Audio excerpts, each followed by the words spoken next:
Bismillahirrahmanirrahim. Assalamu alaikum. I hope you are healthy by the grace of Allah Almighty. You are watching my YouTube channel Mubarak Ali official.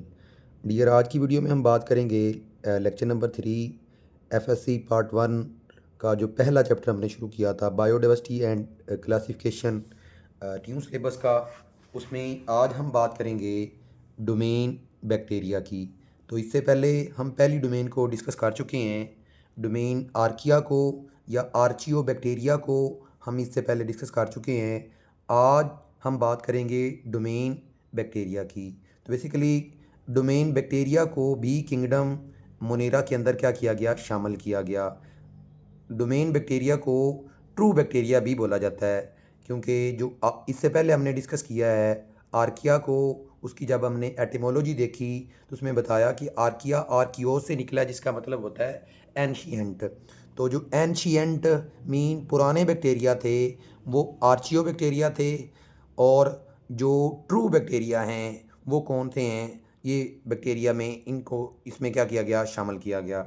अब कुछ distinct characteristics हैं जो दूसरों से different हैं, जो बैक्टीरिया की बॉडी के अंदर होते हैं दूसरे जानदारों की निस्बत आर्किया और यूकैरिया से वाज़ेह होती हैं कुछ खसूसियात. उनको वन बाय वन देखते हैं कौन कौन सी हैं. सबसे पहले सेल स्ट्रक्चर. अब इनके सेल स्ट्रक्चर को क्या बोलते हैं? ऑब्वियसली बैक्टीरिया के सेल को क्या बोला जाता है, ये क्या होते हैं, प्रोकैरियोटिक सेल.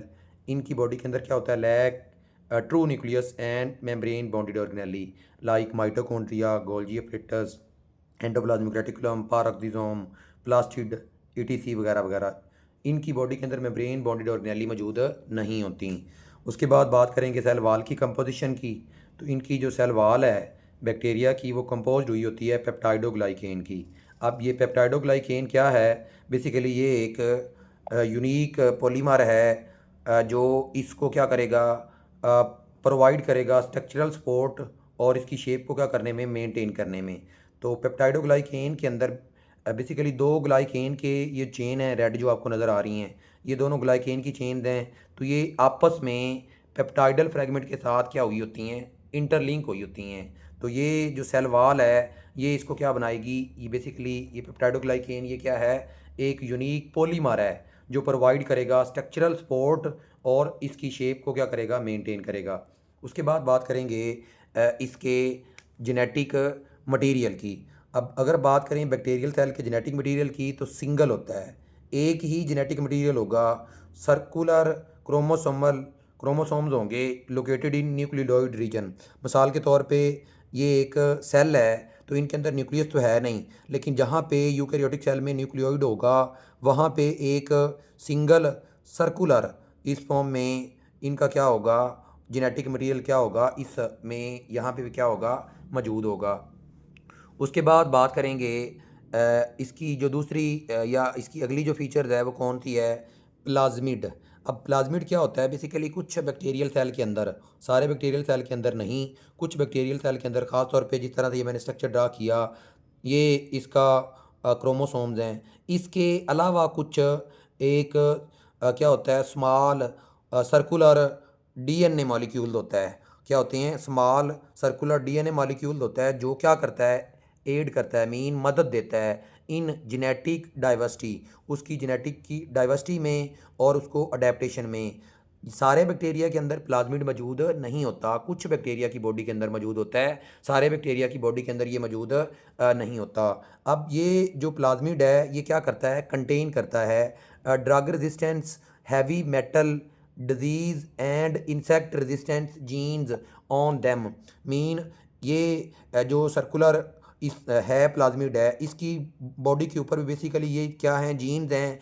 वो जीन्स उनके अंदर रेजिस्टेंस रखते हैं हैवी मेटल के अगेंस्ट, डिजीज़ के अगेंस्ट, इंसेक्ट के अगेंस्ट. तो जिसकी वजह से इसकी जो डाइवर्सिटी है उसको ज़्यादा ये कह लें वो बैक्टीरिया जिनकी बॉडी के अंदर प्लाज्मिड होगा वो मोर क्या लें अडेप्टेड होंगे उनकी निस्बत जिनकी बॉडी के अंदर प्लाज्मिड नहीं होगा उनकी निस्बत. उसके बाद ये जो प्लाज्मिड है ये सेल्फ रेप्लिकेटिंग है, और ये चीज़ आपने याद रखनी है कि not essential for bacterial growth and metabolism. Bacteria की ग्रोथ और मेटाबॉलिज्म के लिए प्लाज्मिड का होना ज़रूरी नहीं है. तो बेसिकली ये क्या है, एक एक्स्ट्रा क्रोमोसोमल सर्कुलर डीएनए है जो हेल्प करेगा जेनेटिक डाइवर्सिटी के अंदर और उसको अडेप्टेशन करने में मदद करेगा। उसके बाद अगले अगले कैरेक्टर्स की बात करें, रिप्रोडक्शन। तो ये जो बैक्टीरिया हैं ये basically asexual reproduction by binary fission के ज़रिए ये क्या करते हैं, रिप्रोड्यूस होते हैं। अगर हम इनके न्यूट्रिशनल मोड्स की बात करें कि अपनी न्यूट्रिशन कैसे हासिल करते हैं, तो कुछ बैक्टीरिया ऑटोट्रोफ्स हैं जो सेल्फ फीडिंग करते हैं, जिनको फोटो सिंथेटिक बैक्टीरिया या कीमोसिंथेटिक बैक्टीरिया जो हैं जो अपनी खुराक खुद तैयार करेंगे। जिस तरह से ग्रीन सल्फर बैक्टीरिया थे, पर्पल सल्फर बैक्टीरिया थे, तो ये फोटोसिंथेटिक बैक्टीरिया हैं। उसके बाद कुछ हेटरोट्रोप्स हैं। अब ये जो हेटरोट्रोप्स हैं ये फीड करेंगे किस चीज़ के ऊपर, ऑर्गेनिक मैटर के ऊपर, और ये बेसिकली क्या होंगे, ये डिकम्पोज़र हैं। अगर हम इनके शेप्स की बात करें तो इनकी शेप्स कोकाई शेप हो सकते हैं, मीन गोल हो सकते हैं, bacilli mean rod shape, spirilla mean spring नुमा, और विब्रियो मीन कोमा शेप। उसके बाद अगर हम इनकी अरेंजमेंट की बात करें कि इनकी तरतीब की बात करें, फाउंड सिंगल और अरेंजमेंट लाइक, इनकी बॉडी के अंदर डिफरेंट तरह की अरेंजमेंट देखी जाती है। डिप्लो कोकाए मतलब दो कोकाए बैक्टीरिया होंगे। डिप्लो का मतलब होता है दो, कोकाए मीन दो। अब ये पेयर्स ऑफ कह लें कोकाए होता है एक ही चेन में। स्ट्रेप्टोकोकाए मीन कोकाए है एक चेन के अंदर बहुत ज़्यादा, जो ये वाला जो स्ट्रक्चर है ये मौजूद होगा।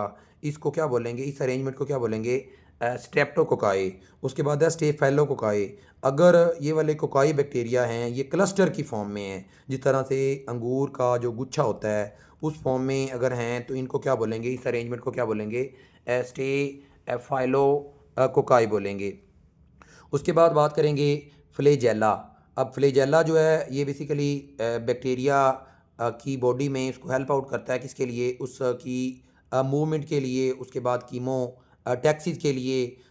उसके बाद पिलाए एंड फिम्ब्रिया। तो ये बेसिकली ये भी एक्स्ट्रा स्ट्रक्चर हैं जो सारे बैक्टीरिया के अंदर मौजूद नहीं हैं। तो ये क्या हैं, हेयर लाइक स्ट्रक्चर हैं जो ख़ास तौर पे किसी भी सरफेस के साथ उसको अटैच करने के लिए या उसके जेनेटिक मटेरियल को एक्सचेंज करने में उसको क्या कर रही होती हैं, हेल्प आउट कर रही होती हैं। उसके बाद बात करें अगर रिस्पायरेशन की, कि बैक्टीरिया जो हैं वो डिफरेंट फॉर्म में क्या करते हैं, रिस्पायरेशन करते हैं। तो डिफरेंट तरह के बैक्टीरिया होंगे। ख़ास तौर पे इसमें सबसे पहले आपने देखना है, कुछ होते हैं ओब्लीगेट और कुछ होते हैं फैकल्टेटिव। ऐसे बेसिकली कह लें जानदार जो एक ही होस्ट के अंदर रहते हैं उनको ओब्लीगेट बोला जाता है, और ऐसे कह लें जानदार जो एक होस्ट के साथ साथ आर्टिफिशियल मीडियम के अंदर भी क्या कर जाते हैं, ग्रो कर जाते हैं, उनको फैकल्टेटिव बोला जाता है। तो बेसिकली जो ओब्लीगेट अरोबीज़ हैं, ऐसे बैक्टीरिया जो क्या करते हैं, जिनको रिक्वायर होती है oxygen for growth and survival, जिनको रिस्पायरेशन के लिए या कह लें ग्रोथ और सर्वाइवल के लिए ऑक्सीजन ज़रूरी है, ऑक्सीजन के बगैर वो लिविंग नहीं है। लाइक माइकोबैक्टीरियम ट्यूबरक्लोसिस जो टीबी काज करता है बैक्टीरिया, ये ऑक्सीजन के इसको ऑक्सीजन ग्रोथ और सर्वाइवल के लिए ज़रूरी होती है। उसके बाद है ओब्लीगेट एनारोबीज़। अब ये जो एनारोबीज़ मीन विदाउट ऑक्सीजन, ऑक्सीजन के बगैर ये रिस्पिरेशन करते हैं, जिस तरह से क्लोस्ट्रीडियम टेटिनाई। तो ये बेसिकली बाज़ दफ़ा टेटनस का इंजेक्शन भी लगवाते हैं, तो ये ऑक्सीजन के बगैर अपनी क्या करता है, रिस्पिरेशन करता है। उसके बाद बात करेंगे फैकल्टेटिव एनारोबीज़। ये जो हैं रिस्पिरेशन प्रेजेंस और एब्सेंस में कर सकते हैं। अगर हम इसकी एग्जांपल की बात करें तो क्या होगा, स्टेफाइलोकोकस या ई कोलाई, ये जो बैक्टीरिया हैं ये फैकल्टेटिव एनारोबीज़ हैं। उसके बाद माइक्रो एरोफिल्स। अब ऐसे बैक्टीरिया जिनको लो अमाउंट में ऑक्सीजन क्या होती है, रिक्वायर होती है फॉर रिस्पायरेशन, उनको माइक्रो एरोफिलिक बैक्टीरिया बोलते हैं। लाइक कैम्पाइलोबैक्टर्स। तो जो कैम्पाइलोबैक्टर्स हैं ये माइक्रो एरोफिलिक बैक्टीरिया हैं। उसके बाद है एरोटोलिरेंट। एरोटोलिरेंट का मतलब ये है, कुछ बैक्टीरिया या कह लें ये क्या हैं, एनारोबिक माइक्रो ऑर्गेनिजम्स हैं that can survive and even grow in the presence of oxygen, unlike other aerobic bacteria kill by oxygen. वो कहता है कि ये एक ऐसे एनारोबिक बैक्टीरिया हैं या माइक्रो ऑर्गेनिजम्स हैं जो क्या कर जाते हैं, सर्वाइव कर जाते हैं और ग्रो कर जाते हैं ऑक्सीजन की मौजूदगी में। क्योंकि वहाँ पे हालांकि जो बैक्टीरिया रह रहे होते हैं ऑक्सीजन की मौजूदगी में, वो कंडीशन हार्श होने की वजह से वो किल हो जाते हैं। वहाँ पे ये वाले जो बैक्टीरिया हैं एरो टॉलरेंट, जिनके अंदर टॉलरेंसी होती है उस इन्वायरमेंट को थोड़ा सा मेंटेन करने की, तो इन बैक्टीरिया को क्या बोलेंगे, arrow tolerant like lactobacillus bacteria और एरो टॉलरेंट बैक्टीरिया। उसके बाद कुछ ऐसे भी हैं जो परफॉर्म करते हैं ख़ास तौर पे फर्मेंटेशन और प्रोड्यूस करते हैं energy in the absence of oxygen. उसके बाद बात करेंगे कुछ बैक्टीरिया ऐसे हैं जो एनारोबीज हैं विद आउट ऑक्सीजन। तो इनकी एग्जांपल की अगर बात करेंगे तो आ जाएंगे स्पायरोकीट्स। उसके बाद इनके अगले अगर करेक्टर्स की बात करें, कुछ बैक्टीरिया ऐसे हैं पैथोजेनिसिटी काज करते हैं, सम काज डिजीज़। अब पैथोजन बेसिकली वो जानदार होता है जो बीमारी काज करता है, तो बैक्टीरिया बीमारियां भी काज करते हैं। सम काज डिजीज़ बाय प्रोड्यूसिंग टॉक्सन और any virulence factor.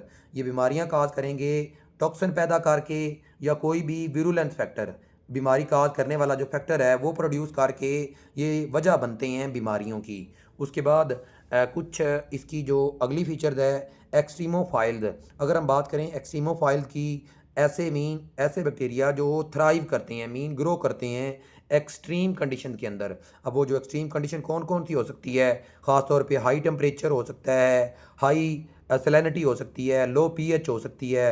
High temperature होगा तो उस कंडीशन को क्या बोलेंगे, थर्मोफाइल्स। अगर हाई सलाइन होगा, सलाइन इन्वायरमेंट होगा, उसको बोलेंगे हेलोफाइल्स। और अगर लो पीएच होगी मीन एसिडिक इन्वायरमेंट होगा तो उसको एसिडोफाइल्स बोला जाएगा। लास्ट पे इसकी जो फीचर्स है वो है सिम्बायोसिस। सिम्बायोसिस क्या होता है, रिलेशनशिप बिटवीन टू ऑर्गेनिज्म, दो जानदारों के माबैन या कह ले माबैन जो रिलेशनशिप होता है उसको सिम्बायोसिस बोलते हैं। ये आप लोग जानते होंगे। म्यूचुअलिज्म, जिसमें दोनों फरीक क्या करते हैं, फ़ायदा उठाते हैं। कॉमर्शलिज्म, जिसमें एक फ़ायदा उठाता है और दूसरे को ना नुकसान होता है और ना ही फ़ायदा होता है। अब इसके भी कुछ ग्रुप्स हैं, इनके ग्रुप्स को भी जानना बहुत ज़रूरी है। अब ये ग्रुप कौन कौन से हैं, ख़ास तौर पे पहला ग्रुप है प्रोटियोबैक्टीरिया। अब प्रोटियोबैक्टीरिया के ग्रुप के अंदर जो जो बैक्टीरिया आते हैं, इकोलाई आ जाता है, राइजोबियम आ जाता है, एच पाइलोरी आ जाता है, फर्मिक्यूइड्स। अब इसमें कौन कौन से बैक्टीरिया आ जाते हैं, बैसिलस सब्टिलस आ जाता है, लैक्टोबैसिलस आ जाता है। उसके बाद एक्टिनोबैक्टीरिया, जिसमें माइकोबैक्टीरियम ट्यूबरक्लोसिस आ जाता है। उसके बाद कुछ साइनोबैक्टीरिया हैं जिसमें एनाबीनिया और स्पायरोलिना आ जाता है। उसके बाद कुछ बैक्टीरिया हैं स्पायरोकीट्स हैं जिसमें ट्रिपोनिमा प्लीडियम्स आ जाते हैं। और एसिडोफिलिक बैक्टीरिया हैं जिसमें एसिडोबैक्टीरियम आ जाते हैं। और लास्ट पे जो इसका ग्रुप है वो कौन सा है, एक्विफिसिया, जिसमें एक्विफिक्स पायरोफिलस आ जाते हैं। तो ये इसके मेजर ग्रुप हैं जो डिफरेंट तरह के इन्वायरमेंट के अंदर क्या होते हैं, रहते हैं। और इनके अंदर ये जो हैं एग्जांपल्स हैं इन बैक्टीरिया के अंदर जो आगे कह लें कौन कौन से बैक्टीरिया आते हैं। तो ये एक दूसरी डोमेन को हमने डिस्कस किया। तो इसके बाद इंशाल्लाह बात करेंगे थर्ड डोमेन की, डोमेन यूकैरिया की। तो अगर आप मेरे चैनल पे न्यू हैं, आपने सब्सक्राइब नहीं किया तो काइंडली लाइक और सब्सक्राइब कर दें ताकि हर आने वाली वीडियो का जो नोटिफिकेशन है वो आपको मिलता रहे। Thank you. अल्लाह हाफिज़। अस्सलाम वालेकुम।